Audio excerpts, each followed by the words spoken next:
What's up, everyone? Welcome back. It is time to make up your mind with me, Mandy. And today's guest, I'm very, very excited. You guys may know him. I don't know. But his name is Aj Wolfy, and he is from Top Notch Gang. Say what's up, AJ. Top Notch Gang, Top Notch Gang. Hey. Boy, you know. It's Aj Wolfy. What's up? How you doing, Mandy? I'm doing amazing. How are you feeling today? I'm feeling good, actually. I just finished filming something, so... I mean, that's not a surprise. You guys are so busy all the time. We film every single day, like back to back to back. I mean, it's great. Like, this is what we asked for. This is what we want. And this is what we're passionate about. So, but it's not easy. Yeah, definitely not. If it was easy, everybody would be doing it, like that saying. But I just want to get to know you a little bit better. So could you just tell our listeners and followers and fans where you're from, how you got to LA, how you started with like the whole prank video? I really just want to know how it came about. Okay. Well, I mean, I came from Bakersfield. A lot of people don't know that I'm from Bakersfield, actually. I know where that's at. You know where Bakersfield is? I'm from the IE. I'm from 909. You're from the IE? Okay, yep. Cool. A lot of people don't know where Bakersfield is. It's like... There's nothing. Yeah. It's dirt. Yeah, and I just came out here, you know, like I really wanted to just shake and move and get to LA and figure out what I wanted to do. I just kind of, you know, first I became the plug. You know, I just started, you know, doing what I did, you know, selling weed here and there. Yeah, I actually whatever you could do, right? Yeah, whatever I do. I mean, I'm pretty much the plug. I'm still a plug to this day if you want some. Like, I actually have some. Okay. Do you want some weed? Not right now. No? Not right now. Not right now? You know, talk after. But I just don't know what I'm supposed to do with this, though, you know? Like... Oh, my God. No? You sure you don't want any? Or, like, what? Like, no weed for you? No? It's Jill weed. It's top shelf. I'm saying it's top shelf. It's you know? You guys want some catnip? No, actually, what's funny, I went and me and my partner Tufik, he's actually he's been with the group for a while. He's my camera right now. It's my boy Tufik. We went to Santa Monica, and we just did a prank on a few people out there. That must have been hilarious. When does that one come out? When does that episode come out? It's coming out Saturday. Okay, Saturday. It's coming out this Saturday, and I got a cop. I was gonna say you got me right now. I was like, AJ, what you doing? Did you see my face? Because he was like dead. He did not even blink. Okay, that's no. What's funny? I went to Santa Monica, and actually Tufik dared me. He was like, "Yo, you gotta. I dare you to sell weed to a cop." And I was like, "Bro, what?" And I was like, okay, like, how am I going to do this? I go to the store and I pick up deal weed. Okay, that's where I go, you know? Like, or oregano. Like, okay. Oregano. I know, oregano. I'm like, okay, this is what I'm going to do. Yeah. If you want me to do this, is how I'm going to do it. I'm going to go to the store, I'm going to get some oregano, and I'm going to do it. So I did it, and it got pretty crazy. Okay. It got pretty crazy. Okay. I don't want to say too much, we can't. It comes out Saturday, so watch that. Okay, awesome. I don't really sell drugs. I love it. He got me. I was like, AJ, we'll talk later, Just so you know, I don't really sell drugs. But yeah, no, but for sure. I came out here from Bakersfield. That part is true. What year? 2015. Okay, and in Bakersfield, like, did you know that you always wanted to be in LA? I always felt like I wanted to be someone, and I knew that where I wasn't going to be able to get anywhere with what I wanted to do. And I knew that I needed to go to LA at some point in my life. So as soon as I was kind of able to, I came. Like, honestly, like, I was in college. I was in my first year of college, and I just, like, I would make music every day. I produce music. I've been producing music since I was 16 years old. Like, I've been producing music for a very long time. So I've known that I've been passionate about being an artist and creating content. Yes. Like, you know, and I started with that. Like, and you know when you're passionate about something, when you do it for hours and you feel like only seconds, like, have passed. Like no time. Exactly. Right? Like, yeah. So that's what I had with music, and I still have that to this day. And I have music coming soon. But, yeah. So Huh? Yeah, Stay tuned. I have music. But I came to LA just in the pursuit of becoming a better artist, a content creator, and you know, I ended up meeting my partner Opto in the mall. Actually, like a lot of people hit us up about this, but Describing People in the Hood Part 1. That's like the scene where he pranked me. I want to see it. I want to see that. It's called Describing People in the Hood Part 1. It's a scene where he pranked me, and that's actually literally the moment that we met.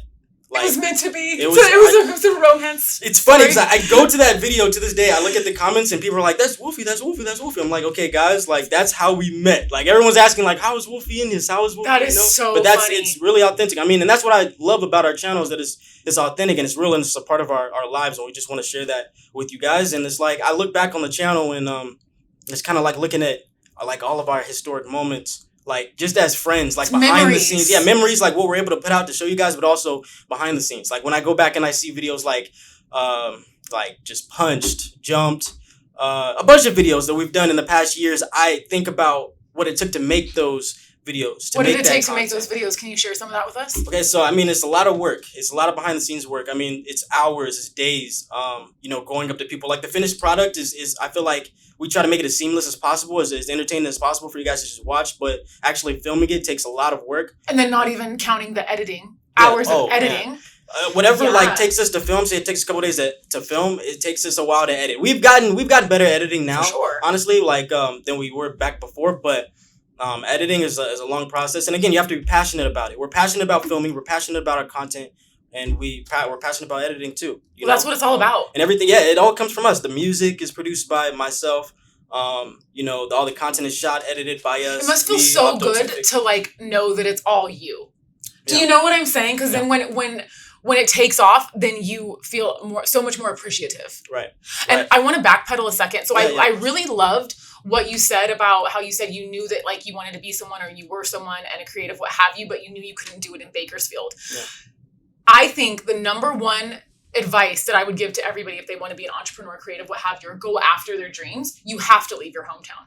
You have to, because you're so comfortable. You have to be uncomfortable all the time. I feel like we should never be comfortable. I don't feel like anybody. No, really, because then you get stagnant and complacent. Absolutely. You need to grow. You know what I mean? Yeah. So your childhood, did you have a good childhood? Do you have siblings? Are you close with your family? I do have a little sister. She's 16.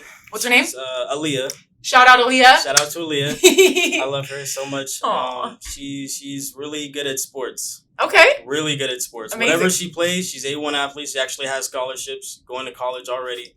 Yeah, and she's doing her thing. She wants to go to the Olympics. She's but she's Amazing. Also obviously from Bakersfield. But I actually had kind of a split background as far as my childhood. Like my mother and my father, they weren't together. They broke up when I was about 1, so I don't remember when they split. But my dad lives on the East Coast. He lives in North Carolina. My mother lives in California. So I would go and visit my dad in the summer and actually spend a few years, like school years, with him too. And it's completely different. For anybody that knows that's been to California and then that's also been to the East Coast, like North Carolina, they should know it's completely different. So, growing and learning from kids on the West Coast and learning from kids on the East Coast, it really affected my personality per se. Did you have a hard time in school? I mean, I did, but I don't know. I feel like that's just a part of who I am, like who I was when I was a kid, trying to learn to figure out what I wanted to be and what I wanted to do. Because there's a lot of kids out there that struggle with who they are because, like, a kid's job is to listen, but sometimes adults aren't always right, specifically when it comes to a kid and what they really want and who they're gonna become.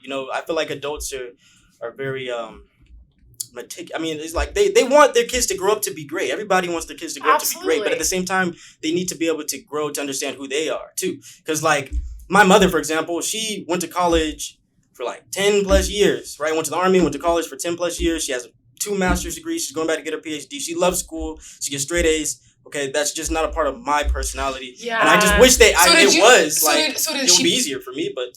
So did she put pressure on you to go that route? Yeah. Just as much pressure as parents usually do, because she wants me to succeed. And she knows that how the system works is that you go to school, you go to college, you get good grades, you get good job, you get good money. That's how the system works. That's what society tells us. Yeah, that's that's what she did and that's what she wanted. And that's what, she was able to do what she was passionate about from doing that. She became a social worker and she loves what she does. And just going to school and learning how to do certain things, and nothing really fulfilled me the way that, for example, my music did when I learned how to do music. I've been working on music since I was 11 years old. I was just going to ask you how old you were. I was 11. My older cousins, they were 16, 17 at the time. I was 11. This is 2000, and I don't know, bro. But they used to work on music with FL Studios, and I used to be a little kid and watch them and then go on their little computer and try to make little patterns at 11, 12 years old. And when I was 16, I had my first laptop. So that's when I put the program on there. And then I started doing it myself. I actually produced, it was my second production. I promise to God, my second production that I put on YouTube when I was 16 years old. Mm-hmm. By the time I was 18 years old, 2 years later, and this time I was in North Carolina. When I moved back to California when I was 18, there was a cat that hit me up out in Philadelphia. Right. And he was like, yo, I heard your beat on YouTube. I'm going to be on BET. I'm going to be on 106 in Park Wild Out Wednesday, and I'm going to use your music. And I didn't know that he was like serious. At first, I thought I was like, he was just capping. So it was like an email. Yeah. It was an email, you know? So I hit him back and I was like, look, if you go on BET, you know, shout me out or whatever, like, you know, not really paying too much attention to it, but yeah, you could use the beat. 3 days later, I go to my TV and I rewinded it because I know I recorded that. Of course, just in case. That episode just in case. I was coming home from track practice. I remember this day, and I watched it and it was my beat. I heard it was like AJ because at the time my producer name was AJ3K Beats. And I was like AJ3K, hop on it on the TV, and I started jumping up and down. Swear to God, I was like ecstatic. And I was in Bakersfield at this time. I just turned 18. I just graduated. That's such a big deal. It's a huge deal, and it's a beat that I made when I was 16 on my dad's laptop. laptop. Until 2 years later. 2 years later, the guy hit me up, and like in that situation, for example, it didn't necessarily go anywhere for me when it comes to the music or anything. But it really taught me that if I worked hard enough, that people will pay attention. People will notice. Like I can work be something or be somewhere. Always pays off. Yeah, and he won, by the way. It's a Wild Out Wednesday competition. He went on 3 times and he won. Like it was hosted by Bow Wow or whatever. But like that was when like it was the first thing that I saw myself being like, wow, I could really be someone. Like pat on the back, like you're in the right direction. Yeah, like I'm going in the right direction, and like you know that could have ended up being nothing because you know nothing happened for me after that as far as that situation. But it just really taught me to keep going. You Correct. know, a year later, I moved to Los Angeles and I started doing I really started doing business. Like I was doing my music on the side, but I started doing business just to make what kind of connections, business? Networks. Well, okay, I have some stuff that's still No deal. No drugs, I promise. Okay, so I came out to Los Angeles and I actually had an app idea. Okay. I had an app idea and I was working with some people. I was working with a guy named Ray Barra, and he had a media network, and he used to host business expos featuring entrepreneurs from the show Shark Tank. Cool. So Cool. He would be on stage hosting panel presentations featuring entrepreneurs from the show that got deals. And so I met this guy at my job at the time. I was working at the Corner Bakery, right, by the Northridge Mall, and that's where me and Uncle met. But hold up. Yeah. That's why LA is such a great place because the opportunities. Yeah, that's why I came out. I came out here I was literally, I was working at the Corner Bakery, right? I was bussing tables. Yeah. And they were just having a business meeting. And I was like, 19, 20 at the time. Yeah. Right, listening. And I was like, wow, I'm very passionate about business. I had ideas, tons of ideas in my head. I just didn't know who to tell, who to share with. I didn't know anyone when I came out here. I don't, So I was just bussing tables and I go up to them and I say, hey, are you guys talking about business? Like, just like that. And they was like, they looked at each other and they looked at me and they said, what do you got? And I was like, I literally. You were like, here you go, buddy. I put down my stuff and I sat down. I was like, okay, get this. Okay, this is what I got, right? And I started pitching them some stuff that I had in my head. And, he was like, you know what?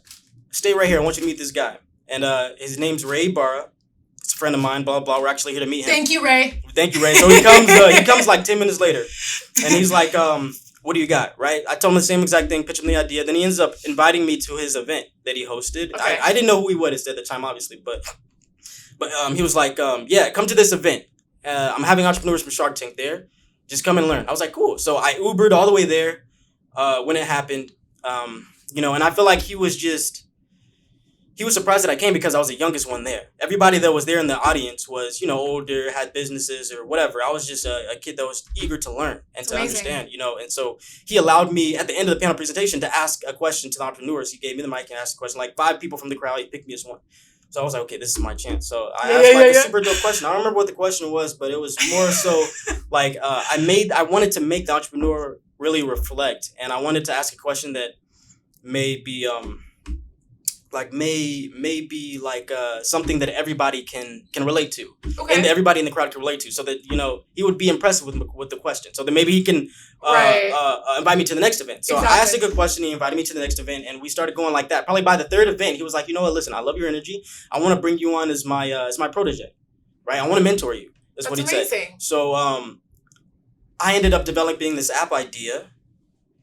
And so with that, it gave me a lot of steam in what he was doing. And he ended up giving me an opportunity to hold interviews for the Shark Tank entrepreneurs, be a part of the panel presentation, be on the stage. Yeah, and to that was the first time that I was really on camera. That was like, and this is all from working at the Corner Bakery. Yeah, but I was you know what I mean? And taking that opportunity. Yep. It's like you gotta just go for it because fear is what holds back success. Yeah, that is what holds back succce. Yeah, and when I did it, I didn't think about it like, oh, this is my chance. It was just like I was so passionate about it. I really wanted their opinion on what I like my ideas. Yeah. So but that led to me being able to be on camera. He was like, yo, if you can maybe get a production over here, camera guy and like an assistant or whatever, I'll let you do the interviews before and after the event. I'll let you do it. I was like, okay. So I hit up some guys that I knew from where I was, and I got busy with it, and we did that for a few years.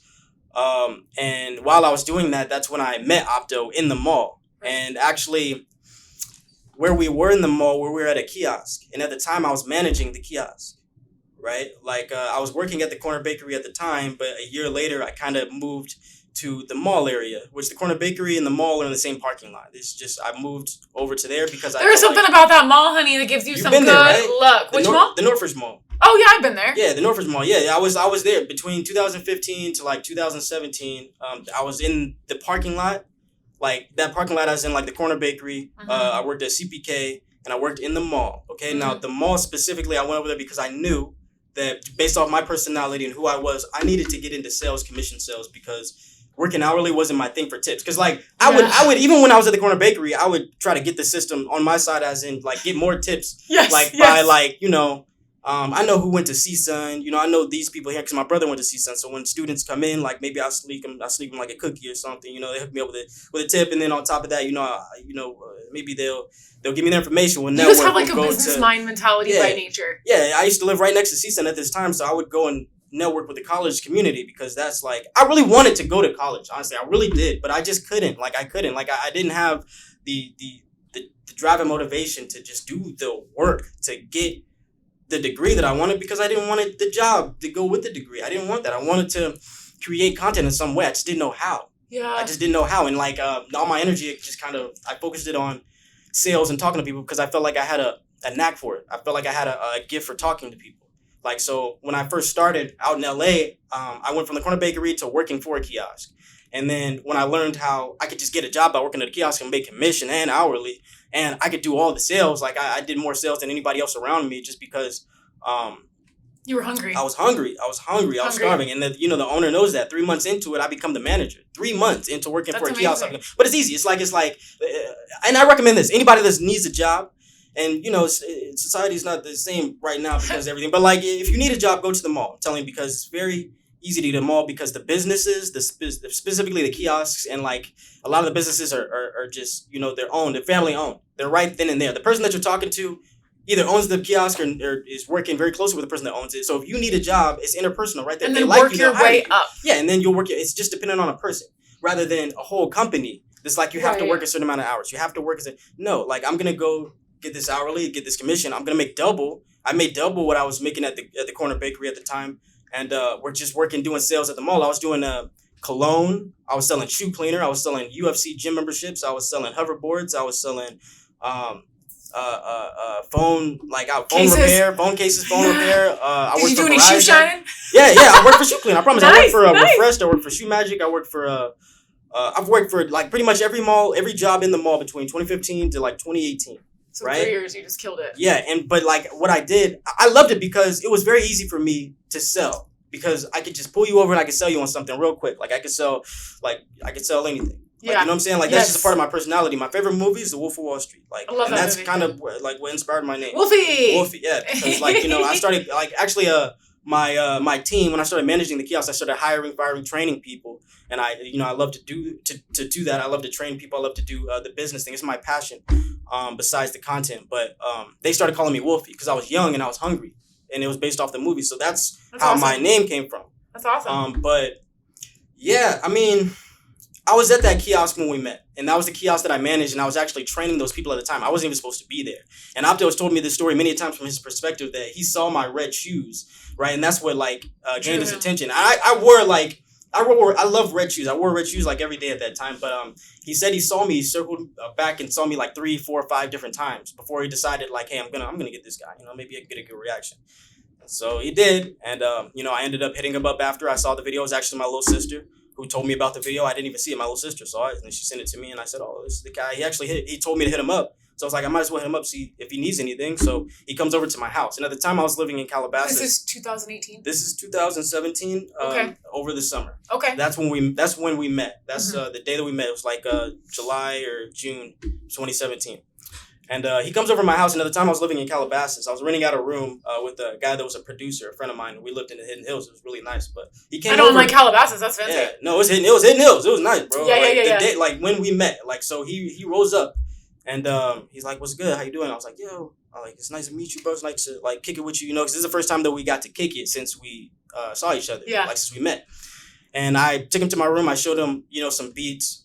And he really liked them. He was like, "Yo, man, these beats are sick. You got to make beats, for me, for the channel. Like, I'm really want to blow this channel up. And at the time he had 12,000 subscribers. Like, and when he posted the video describing people in the hood, like that was really the first video that went viral on the channel like that. So it was growing. He was like, "You know what? I'm going to start making money. I need to monetize. So I need original music. Can you do that?" And I was like, "Yeah, do that." So I came on the team as a producer, but literally like that next week, 2 weeks after, he invited me out to film with him for Describing People in the Hood Part 2. And that's still on the internet, Describing People in the Hood Part 2. I have like a red jacket on, but that was the first video that we did together. And he really liked my energy, and since then we've been partners, and that was 2017. So we're running strong. We have a lot of stuff coming this year, a lot of stuff. What are you able to tell us about that you have coming up that you could share to give a little sneak peek to the fans? Merch for one. Merch. We have merch coming. This is one of our hoodies. This is one of our hoodies. I want one. I want to get one. You want one? Yeah. We'll send you some. We'll send you some stuff for sure. I want. 100%, man. I will totally support that. Please. But we have a lot of stuff, a lot of merch coming, a lot of the designs. All of our designs are just us, independent. We have a great team behind it. They work with some very, very, popular guys. I don't want to say too many names. Right. Put their clients out there, but they're a really good team.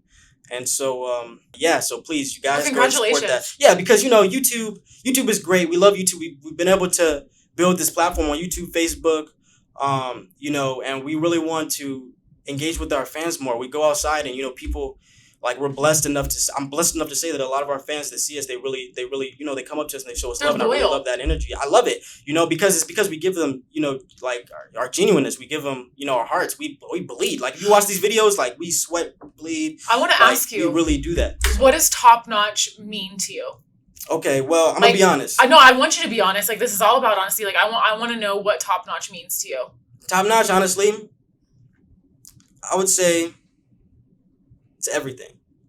It's everything to me. Top notch is everything to me. It's something that we've built and we've worked on for a very long time, and it's taken more from like as far as energy and time and effort, and it's taken just the most amount of all of us to just get to this point. And I think that everybody on our team, Opto, Tufik, would answer it the same way. It means everything to us, and just the fans and the love means so much to us, and we engage you guys, and we want to give back.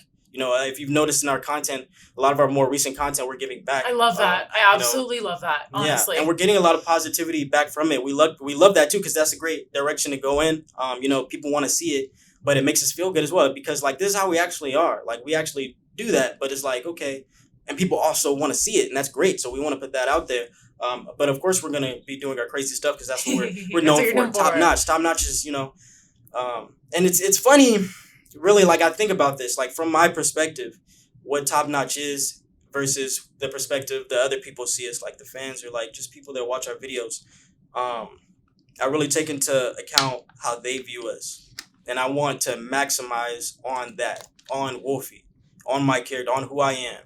Your brand, you guys are like a brand. On our brand, literally. on top notch. And even separately, you're a brand. Yes. I feel. Yes. And like, I mean. Like, just so you know, the fans asked for you. Like they came, they saw Opto's, because Opto was obviously episode number 1. Yeah. And then like everybody was just so intrigued with like his backstory. Mm-hmm. And then I even sent him the screenshot, and I'm like, they're asking for Wolfy. Like we got to get Wolfy in. Yeah. He's like, all right, cool. So I'm just like really happy that you're here. Yeah. Thank you. I appreciate that. It makes me feel really, really good that, that there are people out there that want to know my perspective, as well. Because we're both growing. And you're young. How old are you? I'm 26. It's inspirational. Yeah, honestly, you're very inspiring, and you're very hardworking, and you deserve all the success that you've gotten. But I want to ask you a hard question. What's up? Ask me some questions. What have you had to sacrifice in these past years to make Top Notch Gang successful? Because I know that you still want to grow. Obviously, everybody wants to get bigger, and you guys will. But what have you had to sacrifice in this time? Like something that was really hard for you to sacrifice, but you knew you had to do it.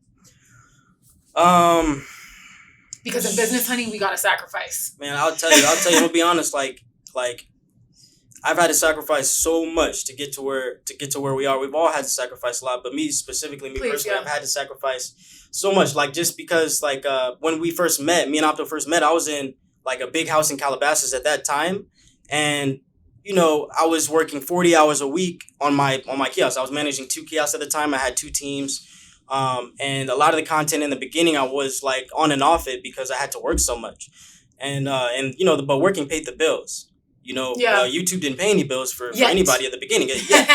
So but like I understood that I really had to step up and be more into the content and feed my creativity as well. And I had to make a choice. Like I had to cut my hours and do more videos so that in the future, hopefully in the future, we'll prosper from that. And if I don't take this chance, it'll never happen again. Or I just stay comfortable, like we spoke about earlier.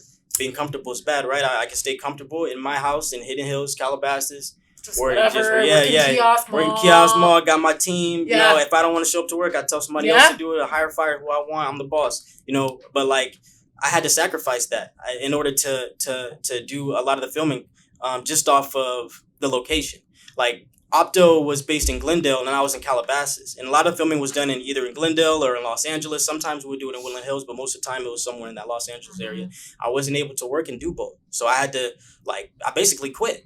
I quit my job, and I had to sacrifice. Like I had to downgrade. At some point, like I was just crashing on couches, This is the type of stuff I want to hear. I had to crash. Struggle, honey. Let's talk about the struggle. I had to crash on couches sometimes, and it gets dirty to where sometimes, I'd have to even sleep in my car, in the beginning. And I'm saying like 2018, like after I'm already in a mansion and like I've done the Shark Tank thing and like have, app trying to get investors for this and then doing that. Like, but now I'm focused 100% on building this channel that we're not even, at 50K, 40K, 30, but I have to make that choice. And realistically, like no one's really, like not a lot of people are going to make that choice. So I feel like that's very true. So I feel like you saw the end game before it happened. So what? I prayed for it. I hoped for it because like we all believed in it from the beginning.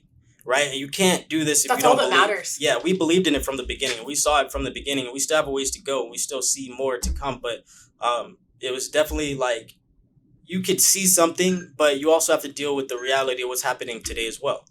And it's not like I went from struggling in what I was doing to struggling on YouTube. I went from being successful with what I'm doing to struggling on choosing YouTube. To take a step back. Choosing like not everybody. It's like.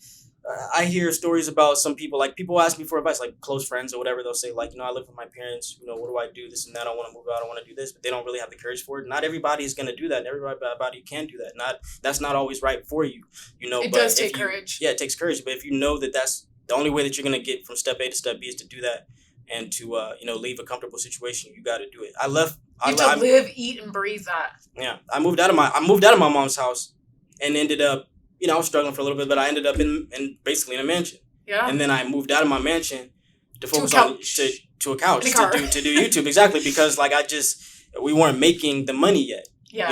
And it took a lot. It took a lot of struggle to get to where we are. And we're really hoping we're really hoping this year that a lot of the things that we have. Let's say faith. Yeah, we have faith. We don't like the word hope. I have faith. Because that is lacking. That comes from a place of lacking. Faith is you already know it's going to happen. It just hasn't happened yet. Yeah, that's the word, faith. Mm-hmm. We have a lot of faith in the projects that we have going. I don't want to say hope because we have projects in the works. It's not like, thinking about doing this, no, we have projects in the works.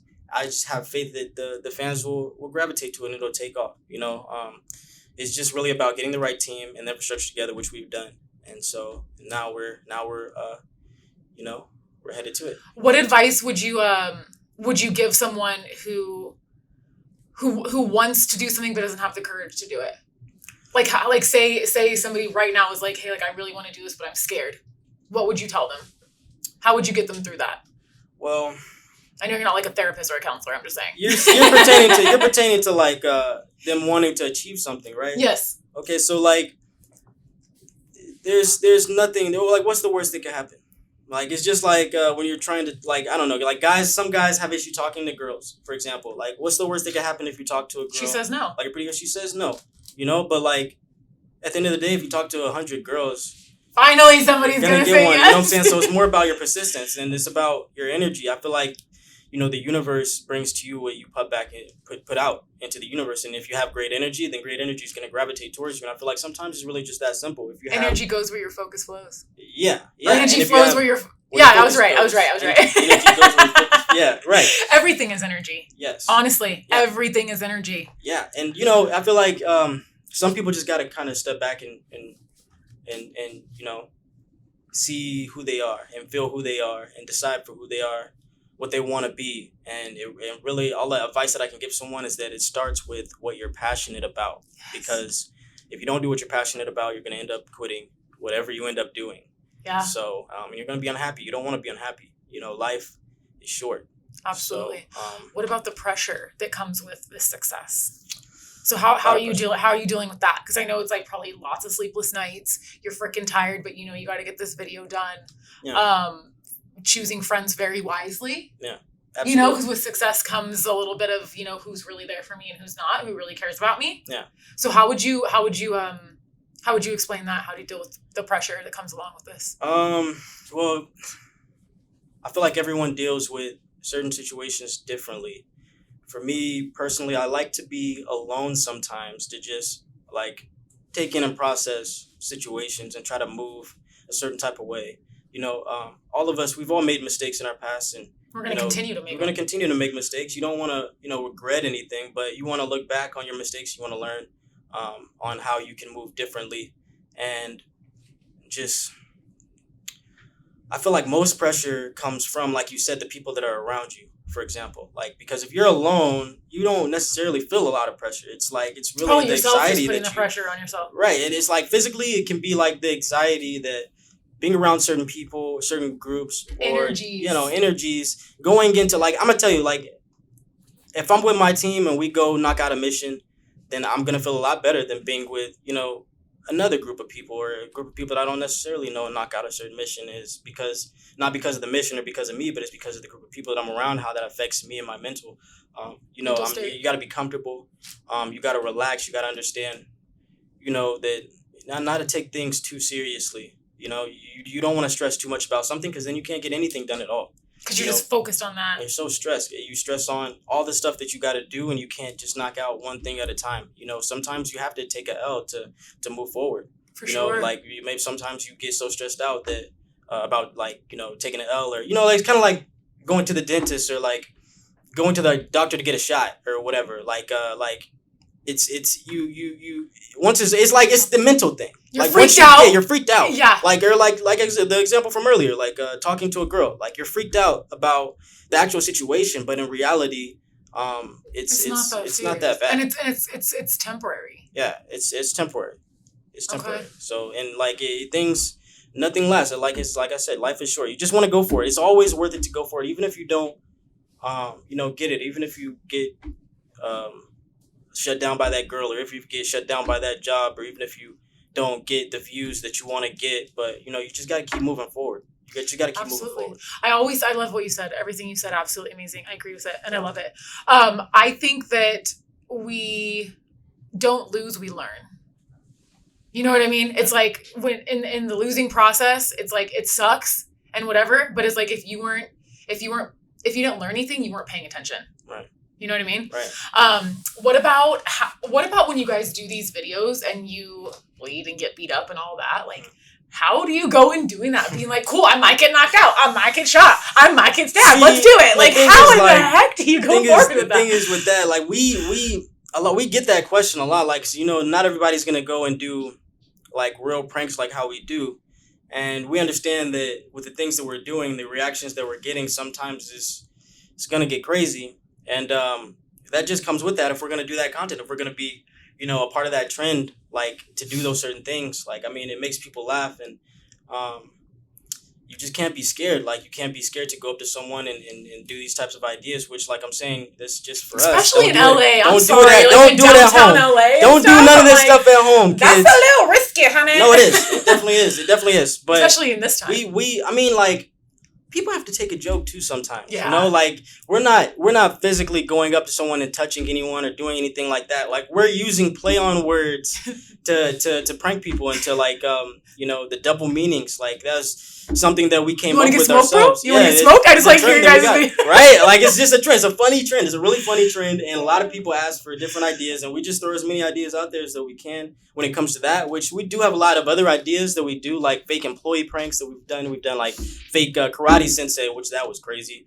I like the one where you guys were answering phone calls loudly, yeah. and Opto was like, "Hello!" Oh my god, I can't. Man, I did it I did one in the Apple store, and this lady jumped so hard, and I felt bad after. I was like, man, I hope she's okay, like, because I screamed like right next to her, like, and it's just funny. It was one of the OG ideas that we did like years ago, and and that really did well. It's just, you never know what's gonna stick with people. Yeah. We just put out as many ideas as we possibly can, and it's just a part of our personalities that we aren't scared to do anything. So it just comes out like that, doing crazy stuff. You know what I'm saying? We do really whatever we whatever we feel that we think that would make people laugh and that people would like to watch. I feel like we've taken it upon ourselves as our job to do stuff that nobody else will do.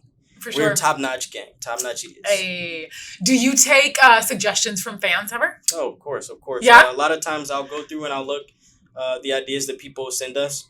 Some of them are great ideas, and then I'll hit them back and so I look at our suggestions. We get a lot of DMs from Instagram, and we look at our DMs like daily. So if you guys do want to reach out to us, hit us up on our Instagrams. My Instagram is aj.wolfy. Or Opto at It's Opto, and we read all our DMs. If you guys have suggestions, hit us up, and we do, we take them into consideration. We have like a long list of just things that we're gonna do, and we're pretty ahead on what we have. So, but if anybody has any ideas, let us know. But like that goes back to what I said about the fans' perspective of how they see us and what they want us to do. Like that's why, I do take their thoughts into consideration. Because obviously they're your they are your viewers. Yeah. You know what I mean? So you have to, take that into consideration. Yeah. For sure. Of course. Awesome. Well, I really appreciate you being here. I'm so happy. And from what I took away from this conversation is that everything is all mental. Have the courage to do it. Get out of your hometown, and if you have to take a step back to get to where you see and you know and you have faith, be afraid to do that. Do it. Yes. Because it's gonna pay off, and you're 26 years old, happy, doing what you love. Yes. Obviously the money is additive plus whatever, but you also I feel what I took away from this. I mean, I don't hang out with you guys a lot or whatever, but I mean, you guys are like a family. Yeah, that's what I get from it. Yeah, we're like brothers. We love each other. Sometimes we argue, about content or about business or this or that, but at the end of the day, the love that we have for each other is stronger than whatever that we've gotten ourselves into as far as the business or the content or whatever type of stressful situation. So we always go home. We remember that, and it's all good. We're just like family. I see, for example, Opto, I see his parents almost every day. You know what I'm saying? I see his family all the time. He sees mine. And you guys are still humble too. Oh, yeah. You know what I mean? And I know, but not everybody, that's not how it works with everybody. You know what I mean? So I just want to let you know, I acknowage that and I see it, and that's awesome. Thank you. Also, I think you owe Northridge Mall a bit, what? Oh. Man, well, I'll tell you, man. Look, this is the thing. This is why I advise you to go to the mall if you need a job. It's because everybody in the area goes to the mall. Yeah. If I knew within a month of living in LA, if I wanted to meet everybody that I needed to know, I needed to go to the mall. That's because everybody goes to the mall. And I've worked at every single mall in this area to know the connections that I made. I made tons of connections, man. I in music, for example, if I was to just mention a group that I've worked with through working in the mall, it's a group called the Aristocrats. And they're super producers. One's a producer, one's an engineer. It's Happy. My boy Happy and Chaz. Happy actually right now is an A&R at Empire, which at the time that I met him, he was a producer. He was producing Sierra Ramirez, Trevor Jackson. Now they're producing Tory Lanez. Nice. They're producing Kehlani. They're producing tons of people. They're always on the charts. And I met them at the Topanga Mall because I managed another kiosk over there. And, at that time, I told them that I was a producer. I sold them some cologne and told them I was a producer. I had my speaker on me. I played them some beats. They invited me to the studio that night. And that night, I met Trevor Jackson. I met Sierra Ramirez. I met Sierra Ramirez. I met all these people, Tina Davis over at Empire. And Tina, she's the one. She's huge manager. She actually she discovered Chris Brown. Tina Davis. So yeah, they're huge. But like that's just one example. I've met tons of people and celebrities. And Kim Kardashian. Kim Kardashian. I saw Kim and at the mall. Like I on a random Tuesday, I met Kim Kardashian. She came up to our kiosk, I actually called her over. I was like, "Hi, Miss Kardashian. Like, you look gorgeous today. Like, we have a huge selection." She was with her daughter. Like at the time, she was with North. And she was like, "What do you got?" Met her. I saw her with North as well. She's so nice. Like, crazy. I was very I was surprised. I'm honestly surprised. Like, I feel bad for saying that, but like I was honestly surprised. I'm thankful that she's that person, because like she's huge. She's like one of the most famous stars, people one of the biggest stars in the world. And I have huge respect for her and the things that she does off the camera, as far as like business wise. Legally helping people, get their, helping people legally with their cases, becoming a lawyer, helping people in need. Like, she's an amazing person. At the time, I called her over, and I knew she wasn't going to buy anything. She didn't want to buy anything. She's a billionaire. She's everything that we have, she has. But she came over and talked to me for 15, 20 minutes just to have a nice conversation, I met Kevin Hart, too, on the same tip. And I've met tons of celebrities in all the different malls that I worked. I've worked Sherman Oaks, Northridge, Topanga, everywhere, and because I just wanted to network with as many heads as possible. Yeah. And I just learned that being in LA, there's a lot of rabbit holes that you can go through, and I mean a rabbit hole as in like dead ends that you may have to turn back, double back, and go do something else in order to get to that successful level that you want to be, and you have to go through all that in order to get to that end goal. I've been through tons of different experiences that people don't know about. I could write a long book about all the different situations that I've been through here in LA, just in my perspective, that have nothing to do with what I'm doing right now. Right. And I feel like that's significant because like you could just never give up. You can never stop going because I ended up here, and I know that other people can too as well. Absolutely. And I just want to say one more thing if I have the time. No, yeah, go for it. When I was in high school, like I was the smallest kid on campus. When I was in high school, smallest kid on campus. When I stepped on high school for the first time, my first high school physical, because I played football. I was 4 feet 11, and I was like 80, 90 pounds when I was in high school. And everybody else, there's tall kids, 5'5", 5'6", 6 foot, on average. Kids are taller, Obviously, I didn't get any girls at that time. Girls don't look at the short kid they don't want. But, like, I was always me, though. I always had my personality. I hung out with the coolest kids. And confidence. It has to do with your confidence. Yeah, I played all the sports. I hung out with all the, people, all the cool kids. My best friend actually was a star of the basketball team. We're like opposites. He's like 6'7", and I'm like, and I was 4 foot tall at the time, and we was always together. It's my boy Brian. But like and I was, I had fun in high school, but I didn't have the conventional time that everybody else has, like the popular kid. And people may see me now as a YouTuber or whatever and think that, I've always been like per se popular or whatever, but I haven't. Like when I was in high school, I was the smallest kid. I used to get bullied. I used to get picked on. I didn't get any girls until. How did you deal with the bullying? I just made people laugh. I made myself laugh and I made people laugh. And I didn't feed too much about it. I never took it too seriously because we're all just kids at the end of the day. Like, of course, sometimes it gets to me, but at the time, I know who my friends are. I have my best friend with me. So it truly didn't affect you, like. It did. It for sure affected me, and it gave me. Like, I didn't like that I was smaller than everyone, of course. Just and also, you can't control that. You can't control your height. Physical, you know what I'm saying? Like, physically, it's just my genes. It's just what it is. It's like, but like, they hold that. They're kids. People kids are going to make fun of you kids and stuff. Kids are very cruel. And I want someone that maybe watch this or listen to this that may be going through something of themselves, whether it's them physically or just like any type of abuse or anything that may affect your mental. Even though you have all these issues or whatever, you can still achieve whatever that you want to achieve. There's tons of geniuses out there that have disorders. For example, Kanye West. And also Steve Madden, this dude, he has ADHD. He talked at like his documentary. I didn't either. His documentary is absolutely amazing, guys. It was on Netflix, I believe. I'm sure you could find it somewhere. But when he was talking about his journey, it was like, it made me feel, it was so relatable. Like I felt the same way. Like I talked so much in elementary school. They literally gave me my own desk and put me away from the whole class. They did that to me. Do you know how they did that to me. I swear to God. They call it an island. Do you know how that feels? You know how that feels. It's like, you're like, thank you for reminding me. No, but like, what's wrong with me? You probably wanted to block that shit out. I did. Pretty much I did. You just brought me back. Yeah, honestly, your brain does block out things that are very traumatic for you because they don't want to revisit that. But let's revisit that. From 3rd grade to like 6th grade. It was not fun. I was in an island, and kids they sat in their rows. But just like you, I talked so much because I wanted to make people like me. I wanted to make people laugh.